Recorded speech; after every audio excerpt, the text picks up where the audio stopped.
première demi-heure, on va dire plutôt de la 15e à la 30e minute. Je trouve que l'entame elle est un peu mollassonne à mon sens.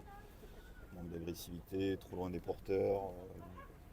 C'était trop facile pour Guingamp de ressortir le ballon, de trouver la largeur. Entre la 15e et la 30e minute, ça ressemble un peu plus à ce qu'on aimerait mettre en place. Et après oui, on prend un but, mais on s'effondre trop facilement. Trop facilement. Et c'est ce que je leur ai dit avant le match. Malgré le contexte particulier qu'on est en train de vivre, il n'empêche que les joueurs qui ont composé cette équipe-là ont participé aux 6 mois de victoires successives. Donc il ne faut pas qu'on se cache derrière les excuses, mais aujourd'hui j'ai l'impression que mentalement on n'est pas au rendez-vous de ce qu'est le sport de haut niveau. Je pense qu'on surjoue, je pense qu'on manque d'agressivité, d'entraide aussi. Je trouve qu'on est suffisant dans beaucoup de domaines et qui fait que de toute façon le foot rattrape. Le foot, il est là pour faire respecter les gens qui respectent ce métier-là. Et aujourd'hui, on est en dessous de ce qu'on doit produire. Ça, c'est une certitude.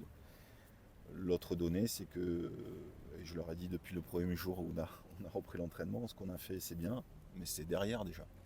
Si on se contente, si on vit que sur le passé, malheureusement, il n'y aura pas de progrès. Et il faut remettre le couvert chaque fois. C'est ce qui fait le charme de notre métier. C'est que ce qui s'est passé avant, c'est bien. Ça devrait consolider plutôt l'aspect mental et la capacité à l'équipe à avoir fait des résultats.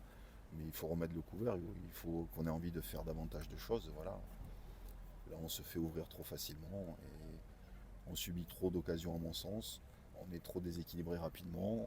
Voilà, donc le score est lourd certes, mais j'ai le sentiment qu'on est à 20% de nos capacités. Ouais. Pas très bien, même si ça reste la préparation, pas très bien. En tout cas,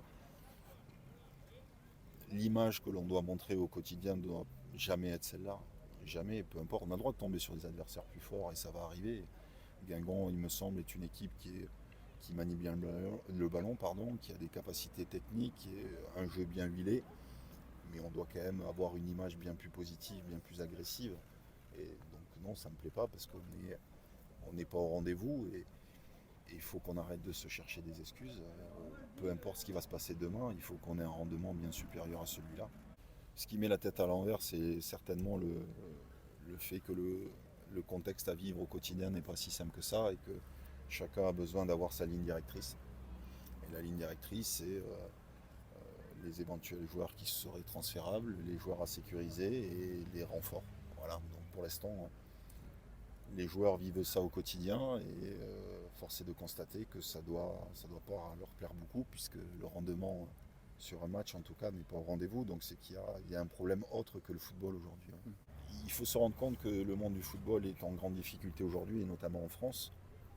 Et il faut comprendre qu'aujourd'hui les enjeux économiques sont tels que pour pouvoir survivre à tout ce qui se passe, il faut qu'on ait des investisseurs. Donc tant mieux qu'on ait trouvé des investisseurs. Tant mieux que cette personne-là ait eu le courage aussi de pouvoir investir dans notre club. Maintenant, s'il a investi, c'est qu'il croit au projet, c'est qu'il croit au potentiel de ce club-là, et j'y crois aussi. Je crois au fait que ce club-là doit avoir un avenir meilleur que ce que l'on a pu vivre ces derniers temps. Maintenant, par rapport à ce que d'autres clubs vivent, je pense notamment à Bordeaux, c'est arrivé aussi il n'y a pas si longtemps que ça à Strasbourg. Soyons heureux déjà d'avoir un club stable financièrement parlant. Et après, le côté sportif, j'espère qu'il va prendre le pas pour qu'on puisse avoir une équipe compétitive. Mais au-delà de ça, il faut avoir une image bien plus positive que celle-là. On fait le plus beau métier du monde, donc on se doit de faire davantage d'efforts. En tout cas, c'est le maître mot. Voilà, on va continuer à bosser, on va continuer à travailler. C'est vrai que quand on voit le match d'aujourd'hui, on se demande si on travaille, mais je peux vous assurer qu'on le fait pour autant. Mais il faut qu'on soit bien plus agressif, bien plus percutant, bien plus enthousiaste quand on joue au foot. Je trouve que notre équipe manque d'enthousiasme. Associé. Oui, mais en tout cas, les choses sont établies au niveau de l'actionnariat. Voilà, mais tout n'est pas encore complètement enclenché, puisque vous le savez, il y a un passage devant le CSE, il y a un passage devant la DNCG.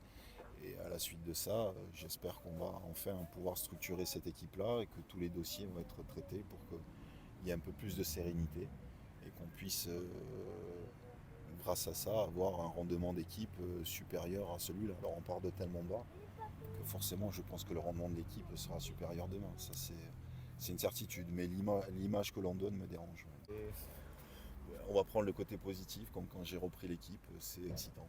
C'est excitant parce que voilà, c'est une personne de renommée internationale qui a un grand parcours de joueur, qui a une expérience du très très haut niveau et qui va amener, j'espère, la professionnalisation de notre structure. Donc c'est forcément excitant d'être à la tête de cette équipe et avoir comme patron une personne qui a fait rêver la France entière. Oui, bah c'est le revers de la médaille quand il y a des personnalités telles qui investissent dans un club.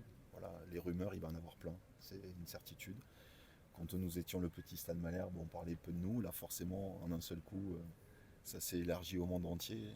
Et forcément, les rumeurs vont être tous les jours présentes, puisque ça fait partie du métier, du média aussi, et des réseaux sociaux qui font que j'ai appris par Pierre-Antoine Capton que j'étais peut-être viré. Donc, comme j'ai pas les réseaux, vous savez ce que j'en pense. Donc, j'étais tranquillement chez moi et il m'a dit mais non mais t'inquiète pas, il n'y a pas de problème.